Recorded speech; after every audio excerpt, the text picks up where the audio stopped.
Welcome to Sports Guy Talking. I am Dustin Tran, your host, as I am joined by guest Cincere Koonce to talk about the Celtics winning Game 7 of the Eastern Conference Finals against the Heat. As a reminder, Cincere Koonce picked the Celtics to win this series in 7 games. I had him on the show before the Eastern Conference Finals started. Despite Jimmy Butler playing every single second of the game and being amazing, the Celtics came through as a team and won this game by the score of 100-96. Jayson Tatum ended up winning Eastern Conference Finals MVP as the Celtics are coming back to the NBA Finals for the first time since the 2010 season. Before I say anything else, though, I want to present you guys with the topic question. So, here it is. What is your reaction to the Celtics winning Game 7 versus the Heat in the Eastern Conference Finals? They were the better team. They were the better defensive team. They had better role players that stepped up to the plate. And even though they weren't all the way healthy, both teams were kind of banged up, honestly. But I knew with all the Boston's role players showing up, they get it done. Yeah, man. Miami simply didn't have Tyler Hero, Max Strus. He played for a lot of minutes that he shouldn't have played. Duncan Robinson didn't play a single minute. So that's just how I see it. Like as far as like the physicality, IQ, in paint playing, zone defense, like Boston were a better team. Yeah, the Celtics. Overall. Yeah, the Celtics were able to overcome their zone defense. I did pick the Heat to win the series in 7 games. I'll own up to that pick for being wrong. You were 100% right with that. But in my defense, I did not think that the Miami Heat role players were going to sell the way that this team did. Now, I want to give tremendous credit to Jimmy Butler. I thought he played amazing. I thought he was going to outplay Jayson Tatum in a Game 7. I thought that was going to be the difference in this series. And that's exactly what Jimmy Butler did. However, what I did not anticipate was the Miami Heat role players not showing up. The Miami Heat was basically playing 3-on-5 basketball, or really 2-on-5 basketball at times. Because Kyle Lowry, he was missing free throws in the first half, man. He missed 3 free throws in the first half. He was not good shooting free throws in that first half. He played 39 minutes. I mean, that's actually kind of wild to hear Kyle Lowry play 39 minutes in a Game 7, and for him to only come up with 15 points, 7 rebounds, 3 assists, that's coming up short. And the sad thing is for the Miami Heat, he wasn't even the worst. He wasn't even the guy that sold on his team the most. You look at PJ Tucker. PJ Tucker is an NBA veteran. Won a championship with the Bucks last year. This man played 17 minutes in Game 7, and they had to take him out because he was being a liability. He shot 0-3 from the field, 0-2 from the three-point line. He really wasn't doing anything on the offensive end whatsoever. Had a plus-minus rating of -16. He was absolutely terrible. And yeah, and what you said about Max Strus. Yeah, how does Max Strus get 35 minutes in a Game 7? Now, look, I think Max Strus, he's been a great story. He's been a great overachiever with this Miami Heat team. But how does this guy get more minutes than Victor Oladipo, a former All-Star? To me, that's just crazy. For Max Strus, look, I know that he offers good defense. He can do his role well, but it's not like he was playing great on defense in the Game 7. And yes, he did knock down a 3 late in the fourth quarter that made it kind of close, so I will give him credit for that. But I find it kind of wild for Max Strus to be playing 35 minutes. And you made a great point about Duncan Robinson. Look, the Miami Heat, what did they desperately need in Game 7? Offense, offense, offense. They needed shooting in the worst way possible. Who's the best shooter on their team? Duncan Robinson. He's their best shooter. And to see how that happened. That I've been saying for a long time. I've been saying that for a while. Yeah, and to see Duncan Robinson barely play in this series and throughout the playoffs too, man, that's just a waste of money. Look, the Miami Heat, they paid this guy $90 million. 5-year contract, $90 million. He's a three-point sniper. And to see him barely play in the playoffs, that is a huge waste of money for the Miami Heat. And if I'm the Miami Heat and Duncan Robinson, they got to separate ways in the offseason. They got to figure out how to move on from that contract because they cannot be wasting that much money on the bench, especially when the Miami Heat desperately needed offense, and he's their best three-point shooter. Yep. And I mean, Tyler Hero was obviously hurt, but I feel like they kind of take his talent for wasted too. I felt like he should have started this year. I felt like he should have.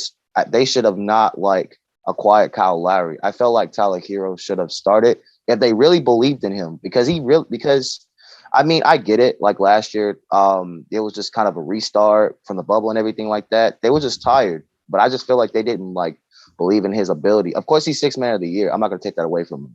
but I felt like he should have started over somebody like Victor Oladipo, who's obviously washed up. Kyle Lowry, I mean, he's an NBA champion, but I mean, yeah. He's But let's old. be He's honest, really Kawhi. old. Yep, Kawhi won that title for him. So, like, just off of one title, he has more credibility than Tyler Hero. I don't feel like that.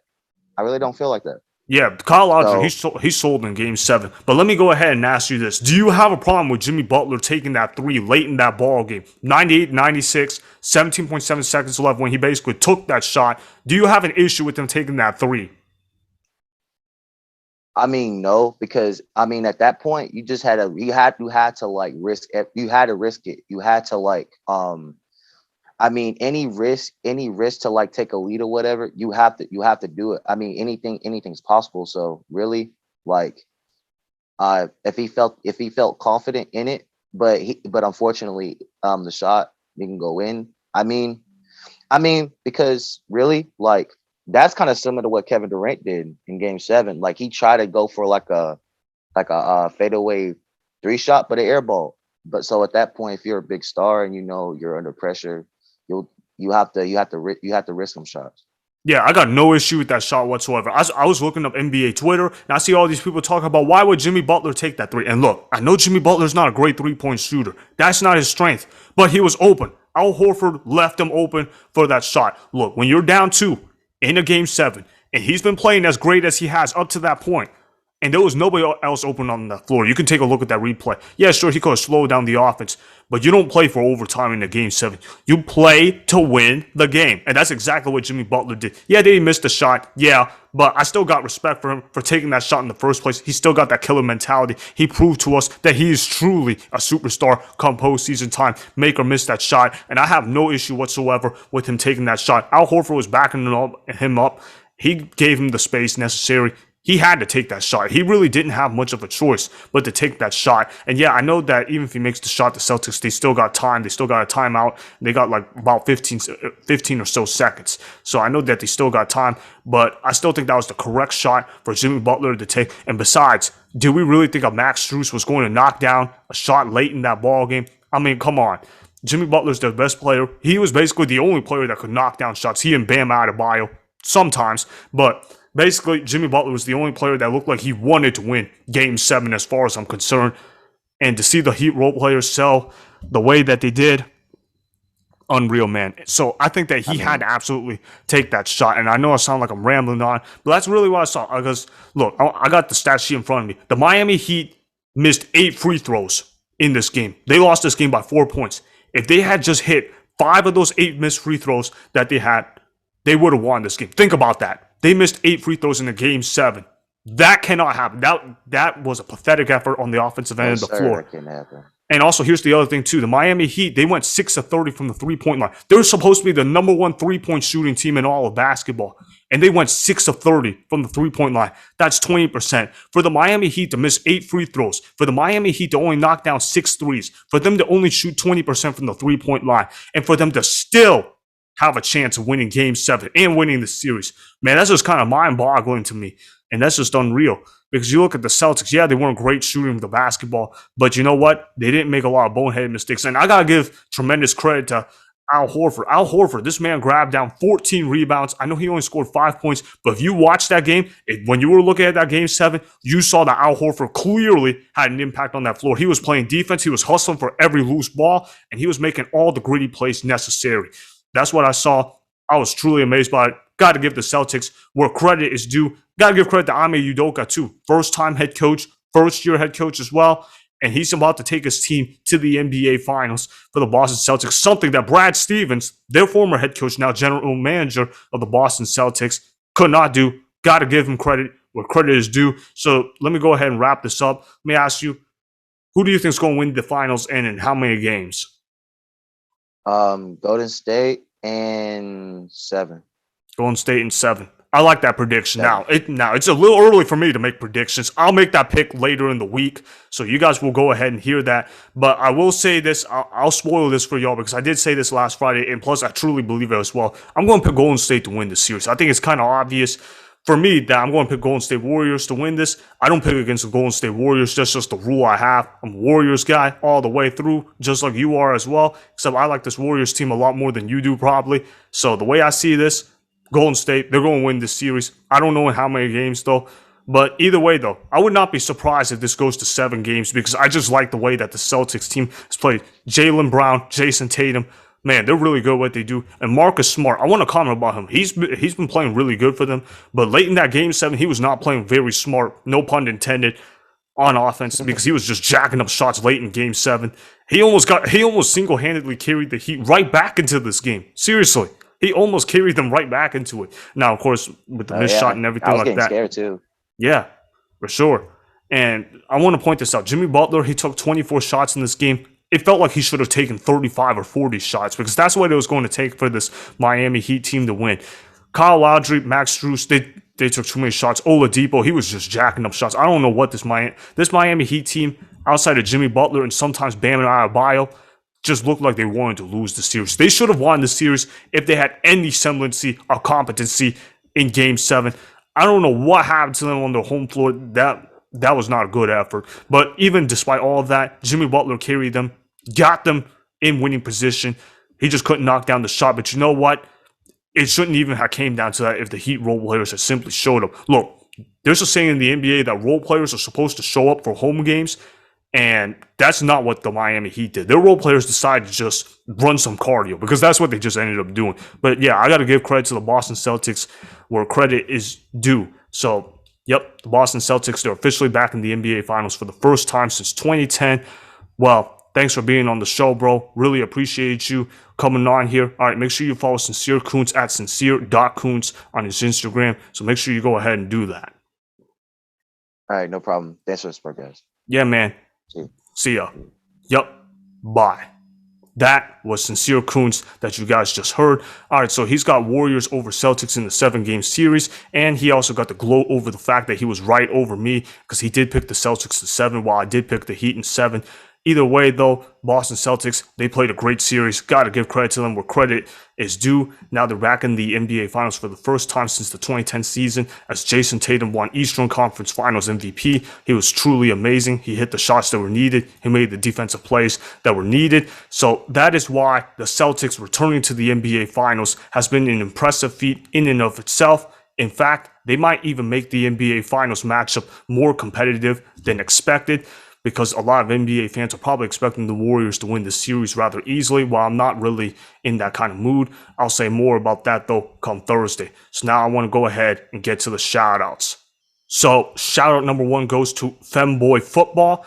So he says, Warriors on fire. Yep, they absolutely are. They beat this Mavericks team in 5 games. Very impressive in and of itself. So that's my shout-out number 1. So shout-out number 2 is Atroit Talk Show. So he has fire emoji.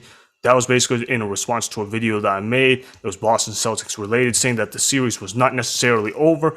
Now, look, I was kind of wrong about that, but kind of right as well. Thank you for the fire emojis. It means a lot to me because that means you guys really like my content. So that's my shout number 2. Shout number 3 is What's Holding Up? He says Warriors should win today. That's in response to talking about whether the Warriors, whether they're going to sweep or not or something like that. The point was, he was commenting about the Warriors for Game 5, actually. And yeah, that's exactly what happened. I got to give him the shout out. Thank you for saying that. Really appreciated it. So that's my shout number 3. Shout number 4 is Damian A. So he says, strange feeling, it's going 7. He was making a prediction about the Celtics Heat series, and he was right about it. It did go to 7 games. Ultimately, the Celtics ended up winning the series in 7, although it could have very easily been the Heat had the role player simply showed up. So that's my shout number 4. And my shout out number 5 is Brandon Zong. So he says Golden State Warriors have great players and a great coaching staff. Golden State Warriors have great chemistry between its veteran stars and young, improving players. Golden State Warriors going to win it all. Well, I'm going to say this, though. If they win it all, I'm going to be pretty happy for that because that's what I'm hoping for. But we'll see, though. We'll see, though, for sure. They got the talent that it takes to win a championship. So that's my shout number 5. So those are my shout outs that I have to present to you guys. So remember this. Remember to go ahead and subscribe to Sports Guy Talking. Like the video and please comment down below. If you guys do that, I may shout you guys out in a future video. Make sure to follow me on Instagram at Dustin Tran and at Sports Guy Talking. Also, go follow me on Twitter at Dustin Tran. Again, go ahead and do those things that I just told you guys to go do. Hopefully, you guys enjoyed the content that was just produced. Peace out. I hope you enjoyed that video. Want more Sports Guy Talking, the home of great sports content?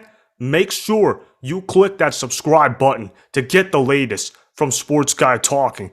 Go ahead and like the video, comment down below, check the description box on the video in order to follow my Instagram and Twitter. Also, be sure to check out more of the best clips from the YouTube channel Sports Guy Talking.